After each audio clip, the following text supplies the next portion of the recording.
Ministro Piqué del Pozo, buenas tardes, buenas bienvenido. Tardes, encantado de estar acá, muchas gracias por la oportunidad. Gracias por su presencia. No, con mucho gusto. Reconstrucción con cambios, ¿qué es lo que está pasando en este programa del Estado que no, en realidad, no se vive esa reconstrucción como se espera desde las zonas afectadas por el Niño Costero? Bueno, en realidad, efectivamente, como usted menciona, hubo una demora en las inversiones que la constató el propio presidente Vizcarra cuando asumió el mando y estuvo visitando. Y es que el marco legal de la propia ley de reconstrucción que venía de antes, en realidad no había innovado en la velocidad que se requería para estas inversiones. Pero la intención era agilizar las inversiones para reconstruir las zonas afectadas. De las primeras normas que dio el gobierno, usted recordará que el Congreso dio facilidades legislativas al Ejecutivo. De las primeras normas que se hizo fue reformular la ley de la reconstrucción. ¿Ya? Y se acortaron enormemente los procesos, prácticamente a la mitad. Eso ha sido julio. Entonces recién se ha empezado a implementar con este procedimiento en el mes de agosto. Para llevar a cabo cualquier intervención en la reconstrucción se requiere que haya una transferencia de fondos. Y eso también tiene sus temas. ¿Cuál es el cuello de botella en ese aspecto? Había el trámite en la propia autoridad de la reconstrucción, que ahora ya se ha acelerado mucho. En el MEF se demoraba más de la cuenta, ya no ahora. ¿Ve? ¿Cuál era la falla que ha sido identificada? En realidad quizás las personas que tienen el trabajo diario no ven la premura de la necesidad y el reclamo de la población. ¿Pero ni ¿no? porque el presidente lo dice? Pero cuando usted llega al nivel 3 o 4 del funcionario, el funcionario tiene un papel acá y lo pasa al día siguiente a la misma velocidad, pero por supuesto eso tomamos nota y eso se ha acelerado muchísimo. A partir del mes de agosto empezaron a desarrollarse expedientes técnicos y desarrollarse también una modificación del plan de la reconstrucción, como usted bien ha mencionado, 25.000 millones. Muchas de las acciones estaban en los ministerios, grave error. Entonces también ahí se ha modificado el plan de reconstrucción que tiene un directorio en el cual está viviendo también, para transferir a los gobiernos locales y a los gobiernos regionales una gran parte de esta responsabilidad. Perdone que le corte esa claro. parte, ministro, porque aquí en Exitosa, al menos en este programa, hemos tocado ampliamente el tema de reconstrucción con cambios, y los testimonios de alcaldes que hemos tenido, gobernadores regionales, básicamente señalaban que la burocracia está afectando a su población, porque ellos decían, tenemos el proyecto, nos llaman de reconstrucción con cambio, presenten su proyecto, presentamos, pasó 1, 2, 3 meses, no nos responden, no hacen la transferencia que necesitamos para que se ejecute el proyecto. ¿Cuál ha sido allí la roca que impedía agilizar estos proyectos? Yo le doy dos ejemplos concretos que han tenido relación con el caso de vivienda, Tumbes y Paita.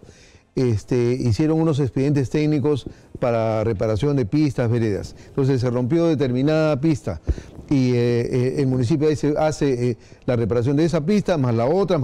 Llega el expediente técnico y dice, oye, no es pues, está mal tu expediente técnico, tienes que rehacer tu expediente técnico. Y eso se ha dado en muchísimos casos, lastimosamente, ¿no? Pero ante ese problema, por ejemplo, sí, usted está al frente de un sector que en cierto modo no solamente te habla de pistas y veredas, así es, te habla de agua, saneamiento, así agua potable, de alcantarillado, de viviendas. Muy bien, entonces, sabiendo que hay zonas afectadas en varias partes, ¿no se pudo haber implementado desde un inicio o en esta modificación algún mecanismo que permita los perfiles y expedientes unificar para que se agilice el desembolso del dinero que se necesita? Sí, en realidad, mire, la primera etapa fue lo que llamábamos propiamente de emergencia. Eso se terminó.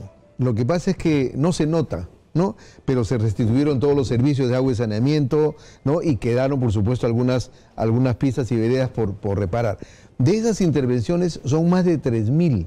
Al final el sector se ha quedado solo con 300 y el resto la van a hacer en estas etapas los gobiernos locales y los gobiernos federales. Hemos transferido la gran mayoría porque efectivamente, ¿sabe qué? Son pedacitos, 200 metros, 170 metros, eso no podemos estar nosotros licitando. Entonces se arman paquetes para poderlo hacer, pero hemos transferido la gran responsabilidad, la mayor parte de la responsabilidad a los gobiernos locales. Y en el caso donde sí hemos avanzado notablemente es en el caso de las viviendas, porque nosotros hemos mantenido la ejecución de esto. Y le comento, ¿no?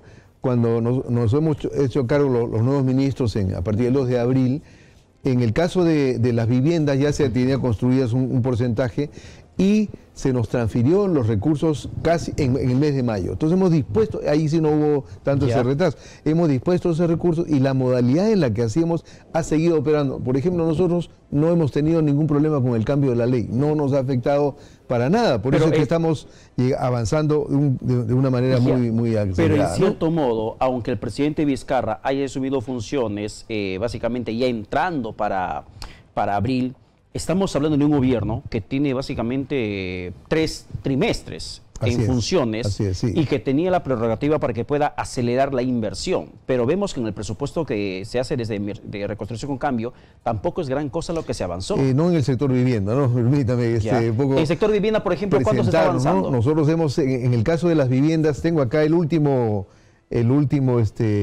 catastro, ¿no? Nosotros encontramos un catastro, le llaman esto pues un inventario, digamos, de la población damnificada. Teníamos 45.000 entre personas que habían perdido su casa, colapsado, inhabitable. El presidente Vizcarra dispuso una actualización del catastro mediante COFOPRI hará 2 meses y ha subido a 49.000. Nosotros tenemos que reconstruir 49.000. ¿Cuántas viviendas van reconstruidas? En total. Nosotros tenemos, al fin de año vamos a llegar con lo que llamamos unos bonos otorgados, alrededor de 20.500 más o menos. O sea, ¿a qué me refiero con eso? No las casas realmente ya construidas, eso sería, yo estaría mintiendo, sino que hemos identificado al señor Paredes, al señor Pérez, al señor todas estas personas, y ya están su bono listo, y una empresa le está construyendo la casa. O sea, ya le otorgamos como gobierno el bono para que esta persona recupere su casa. No hace la casa de cartón que en su momento el gobierno de Cochisco lo ha hecho. No, mire, son unas lindas casas. Yo traje unas fotos de las casas rurales, pero son casas de 36 metros cuadrados, tienen 2 dormitorios, su baño, su ambiente común, de la material noble, ladrillo, con techo de aligerado para que pueda hacer un segundo piso, y eso hemos entregado ya una buena cantidad. Nosotros tenemos ¿En cifras de cuánto hablamos? Entre construidas y en construcción en este momento tenemos 12.500. Ya prácticamente por terminar. ¿En cuánto tiempo lo han hecho? Eso desde septiembre del año pasado. Ya. Fíjese, en septiembre un poco más. 12.500 más las 500 rurales que tenemos, 300 y pico, prácticamente 13.000. Y para la magnitud del daño efectuado, entonces, más de un año estamos hablando, ¿no es insuficiente? Este es un 50% de las que están en sitio propio. Algunas personas tienen su terreno, y si el terreno está en una zona que es mitigable, le construimos ahí su casa, ¿no? Yo mismo he ido a entregar una serie de viviendas. Si está usted en el cauce del río, Reconstrucción con Cambios, no le vamos a construir su casa ahí. Entonces, por un tema de alto riesgo que representa. Por supuesto. Pero que además está prohibido esas así es. Entonces a estas personas estamos haciendo conjuntos residenciales nuevos. Por ejemplo, hay uno en Huachipa. Vamos a hacer 200 casas en un conjunto habitacional pequeño y que vamos a trasladar personas de Chosica a esa zona. Le reitero la pregunta, ministro. 12.000 viviendas construidas hasta el momento, septiembre del año pasado a diciembre de este año. Estamos hablando de un total de 40 y ¿cuánto me dijo? 45. De 45.000. ¿Actualizados a cuánto? No, 49, ¿no? 49. Ahora, pero en su momento eran 45.000. Sí, pero ahora son 49.000. Perdone. Sí. Entonces, si hablamos que a la fecha, en su momento ha sido 45.000, en más de un año solamente 12.000 en zonas de sitio propio, donde no están en zona de riesgo, ¿por qué no se agilizó más? ¿Por qué no se avanzó más? Porque aún parece insuficiente. En sitio propio son 37.000 esas 49.000, ¿no? De esas 37.000 a fin de año llegamos ya, como le digo, otorgados en 19.000 y pico, otorgados de esos 9.000. Pero además debo mencionarle que dentro del inventario de la reconstrucción hay 4.785 que no hemos ubicado. Personas que ya resolvieron su problema, que emigraron a otro sitio, ¿no? Entonces, en realidad hemos atendido a más personas. Lo que le digo ahora, a las que les vamos a terminar de construir su casa seguramente ahora en el mes de enero, lo que ya le hemos otorgado, más o menos es cubierto de ese porcentaje el 50%. En un año y algo más. Lo de Pisco desde el año 2006 hasta el 2018 hicieron 6.000 casas en 12 años.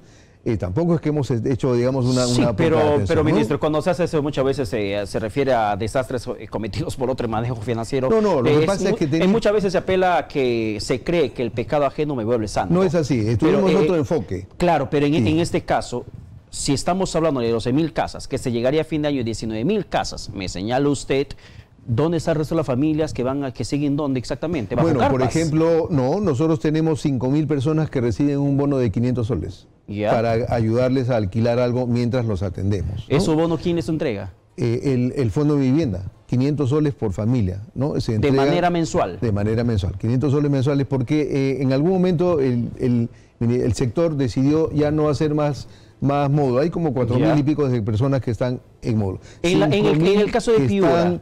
En el caso de Piura, ¿cuántas hay en con viviendas bonos? Reconstruidas. Viviendas reconstruidas. Aquí no tengo exactamente. Porque lo de Piura era bastante calamitoso, Sí, porque las familias estaban bajo el sol dentro de carpas. Por lo menos el 30% de este monto, así a grosso modo, ¿no? No lo tengo así con esa precisión. Pero como le digo, vamos atendiendo hasta el 50% y nuestra estimación es que en septiembre del próximo año terminamos de atender a las 49.000. También hemos hecho casas en la zona rural. Ya. En zona rural tenemos ya entregadas 350 y hay 200 en construcción. A fin de año terminamos con 500 más y ahí ya están por iniciar unas 3.000 más en zona rural. Por eso es que somos optimistas que sí vamos a llegar a cubrir en 2 años la totalidad de la reconstrucción. ¿Y estamos más acelerados que el resto, ¿no? ¿Qué pasaría? Claro, entendiendo que reconstrucción con cambios no solamente abarca Ministerio de Vivienda, por supuesto. está agricultura, está transporte, está Así educación, es, está salud, están todos los sectores que directamente tienen que ver en la competencia de la zona afectada por el Niño Costero. Pero ¿qué pasaría, por ejemplo, se han puesto en una situación de ver qué es lo que sucediera en caso de que la naturaleza se vuelva a revelar de manera intempestiva? Le agradezco su pregunta. Nos estamos preparando para esa eventualidad. Bueno, el niño va a ocurrir seguramente. Nos dicen que hay pocas probabilidades, pero yo les digo, no. Dice que va a ser de intensidad débil. O sea, leve. que niño hay todos los años, mire, por eso se llama fenómeno del niño. Porque para la época de Navidad, la corriente caliente se acerca a la costa. El Niño Costero no se pudo advertir a tiempo. En este año no va a ser evidentemente un niño fuerte, posiblemente entre débil y moderado. Va a llover. Pero con la naturaleza nada se sabe, ministro. Así es, pero va a llover. Y para eso nosotros nos estamos preparando, porque en Piura, por ejemplo, hay como 50 cuencas ciegas, zonas que son bajas y que no se puede, no tienen drenaje natural. Todo este año hemos estado trabajando, Vivienda también tiene maquinaria. Mire que hemos estado aquí en Villa María del Triunfo, estamos levantando basura. No es nuestra función primordial, pero el presidente indicó que había que apoyar a esa gente salud pública. Y lo hemos hecho. Pero esa maquinaria, ¿para qué la usamos? Para descolmatar ríos, ¿no es cierto? Para prevención de desastres. Lo hemos venido haciendo aquí en Lima, en toda la zona, incluyendo, por supuesto, en Piura. Entonces, ¿cómo es que vamos a enfrentar las lluvias próximas en Piura, en estas zonas que no son, que no tienen drenaje natural? Piuras, Tumbes. Las cuencas ciegas. No, las cuencas ciegas hay en Piura y hay en Chiclayo, ¿no? En Piura no tanto. Y para estas cuencas ciegas lo que requerimos es equipo que bombee a los drenes. En Piura hay unos drenes conocidos, ¿no? Entonces nos hemos dedicado en estas semanas pasadas a limpiarlos íntegramente. Tenemos un problema, señor Paredes. Te limpia los drenes y viene la gente de nuevo y los ensucia, ¿no? Ahí hay una invocación a las personas que, oye, tenemos que protegernos los dos. Yo te limpio el dren, pero no me vas otra vez a colmatarlo, a ensuciarlo, a echar maleza. Pero estamos trabajando en eso. Hay otros drenes que son especies de canales, hemos contado con el apoyo del ejército para que con apoyo de los soldados puedan hacer esa limpieza. ¿Y ese trabajo no puede ser mucho más operativo, mucho más optimizado a través de la participación de los gobiernos locales? Sí, no, espérate, pero todavía no he terminado. Entonces, nosotros, ¿qué ofrecemos? Bombas, que las hemos reparado, todas las bombas que estamos comprando bombas más grandes, están ya en el gobierno regional, porque ese es un tema que tiene que hacerse conjuntamente con el gobierno regional, principalmente el responsable. Estamos comprando mangueras. ¿Por qué mangueras? Porque la cuenca ciega está aquí y el drenaje está a 500 metros. Necesito yo unas mangueras para eso. Entonces todo eso lo tenemos preparado y cuando lo tengamos ya toda la maquinaria y la drenaje, vamos a ir para que la gente vea que efectivamente no lo estamos engañando. Aquí está la maquinaria, aquí están las mangueras, aquí está la secuencia que hemos coordinado con Defensa Civil, un protocolo, porque alguien tiene que decir, ¿no? Alguien tiene que decir ya, entonces cada uno le corresponde hacer su parte, eso ya lo tenemos avanzado. Algo que quiero saber exactamente cuando se menciona la transferencia de unidades ejecutoras al gobierno local y gobiernos regionales, ¿cómo se está trabajando en ese aspecto técnico con ellos? Porque el principal problema de cada gobierno local es que muchas veces, como usted acaba de referir, que te presentan un expediente técnico mal elaborado, así es, bastante deficiente. Así es. ¿Cómo se perfecciona? Sí. Porque si ya sabes la debilidad de ese gobierno local, al menos ayúdale a que mejore su capacidad técnica profesional. Bueno, en el caso de los que nosotros estamos interviniendo, efectivamente nos han alcanzado el expediente técnico, nosotros lo estamos reformulando. Porque pero es mucho más fácil. Pero es más tiempo perdido. Sí, pues. Pero digamos es la responsabilidad del gobierno local que no hizo bien su expediente técnico. Pero la modalidad hay también en que se hace la obra completa con expediente técnico. También la ley de reconstrucción permite que usted intervenga y contrate con expediente técnico y todo. Esa modalidad es buena, ¿no? Una especie, digamos, de llave en mano. Llave en mano, como lo hacen muchas veces. Claro, eso facilita mucho las cosas. Y el procedimiento es ahora cortísimo, ¿no? Usted hace unas declaraciones de interés, se presentan algunas personas y luego en días está otorgado el tema. Siempre y cuando, por supuesto, ya se dispongan de los recursos, ¿no? Ahora, para ir terminando, Pero, ministro Piqué, al respecto, por ejemplo, lo que está pasando en estos momentos en la adquisición que hizo el Ministerio de Vivienda de un edificio moderno que en su momento ha sido ocupado por el Banco de la Nación, más de 500 millones de soles. Que en cierto modo, ¿quién ha dicho la información, pero permítame terminar, ministro, que le quiero plantear. Más de 500 millones de soles, que dice que se había jalado primero presupuesto de por lo menos 4 millones de 4 proyectos de agua potable, 3 aquí en Lima y Callao y 1 en el interior de la región, y que habían sido desfinanciados. ¿Cuál es la realidad de la versión de esa adquisición de ese inmueble? Bueno, permítame precisarle. El Ministerio de Vivienda no tenía local propio. Tenía 21 locales alquilados. Hemos gastado de 2013 al 2018 55 millones de soles en alquileres. ¿Anuales? Anuales, ¿no es cierto? Entonces, la política del gobierno empezó a revisar eso y a nivel de todo el gobierno se ha estado gastando 500 millones anuales en alquileres, en todo el gobierno, en todas las dependencias. A nivel de todo el aparato. De todo el aparato. Nosotros, vivienda, y alquilar es botar la plata. ¿Y de dónde sacaron la plata para el ministerio? Entonces nosotros se presentó la oportunidad que el Banco de la Nación tenía su edificio en la avenida República de Panamá vacío durante 3 años, vacío. Un edificio que tiene 18 años, señor Paredes, no es un edificio nuevo, es un edificio de 18 años, es una propiedad del Estado. Nosotros pedimos permiso al Congreso de la República para poder adquirirlo, ¿no? Entonces el Congreso de la República nos dio ese permiso, hemos hecho un proyecto de inversión y este dinero va de una entidad del Estado a otra entidad del Estado, no sale del Estado, no estamos comprándolo de un privado, estamos ahorrando una cantidad importantísima en alquileres y en pocos años no vamos a ahorrar completamente ese gasto. ¿Cómo se ha hecho la transacción? Y la adquisición se ha hecho efectivamente con montos del presupuesto del ministerio, pero de aquellos saldos que ya eran inejecutables. Usted ha escuchado que hay una ejecución del 80%. ¿Qué pasa con la diferencia? ¿Para no devolverlo?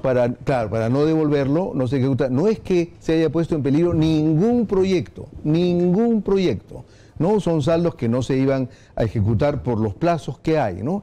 Pero esos proyectos, y permítame ratificarlo, tienen su presupuesto perfectamente garantizado, no solamente lo que hemos gastado este año, que hemos invertido ya en algunos de esos proyectos para darse el adelanto, esos mismos proyectos tienen presupuesto del año 2019. Su sector hasta el momento ha invertido, según la información de Transparencia Económica del MEF, el 71.6%, hay cerca de casi el 30% del presupuesto no ejecutado. Esperamos llegar hasta el 80 y tantos por ciento y efectivamente tenemos unas deficiencias ahí y le digo por qué.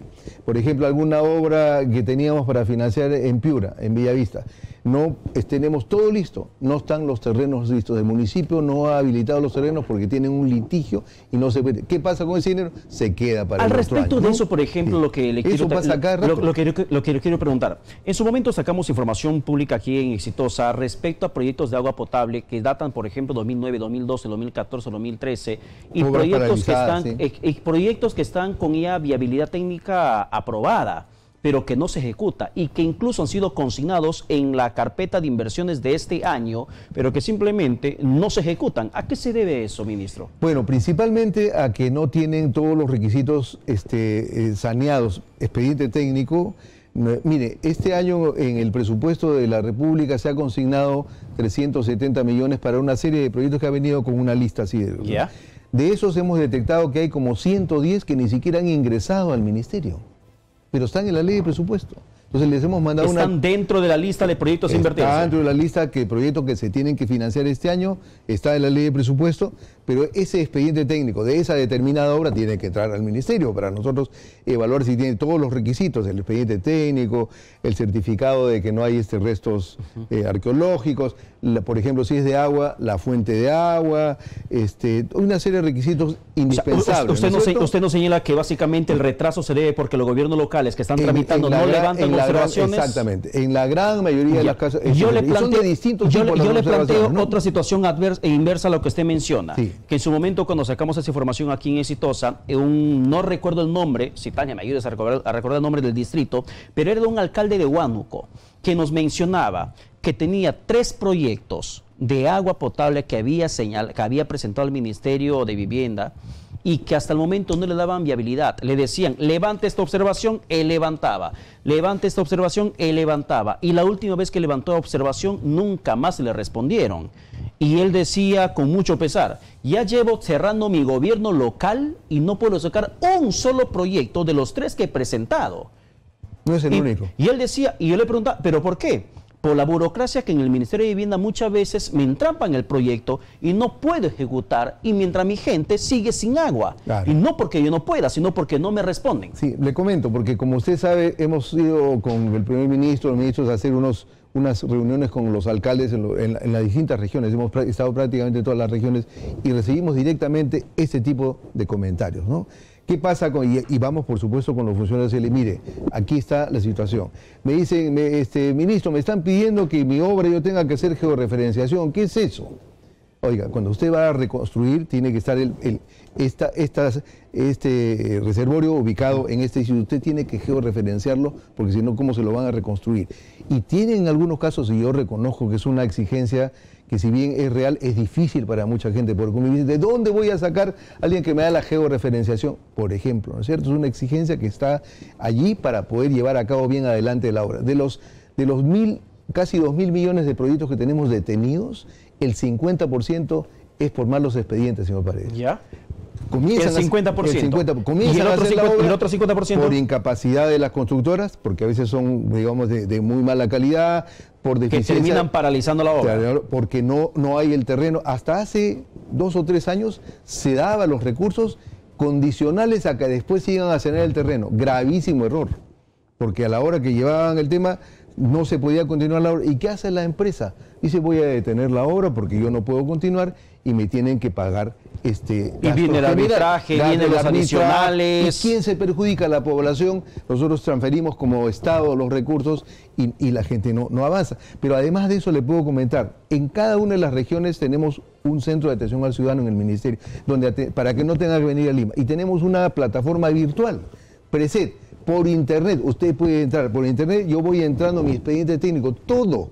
Y le contestan por internet. O sea, esta persona que dice que no le han contestado, mire, bien difícil.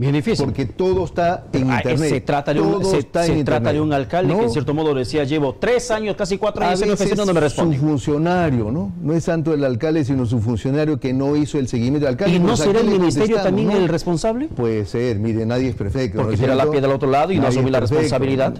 Nosotros hemos declarado en reorganización este ministerio, porque de que yo entré había quejas, y decía, allá afuera hay una gente que dice que son amigos del ministro y me van a dar el proyecto y me van a cobrar tanto por darme mi proyecto. Oiga, por eso hemos declarado en reorganización esto. Nosotros hemos después creado unas salas todas de vidrio, con grabación de video, grabación de sonido, porque estamos luchando abiertamente contra la corrupción y esto es una cosa de todos los días. Usted no puede bajar las manos porque la cosa es terrible. Si no le levantan en peso por completo. Así es. Ministro, muchísimas gracias. Tengo que regresar otro día para hablar de la homologación y estas cosas que tenemos. Muchísimas gracias por su presencia. A usted, vamos a la pausa rápidamente y volvemos con más aquí en La Verdad en Exitosa.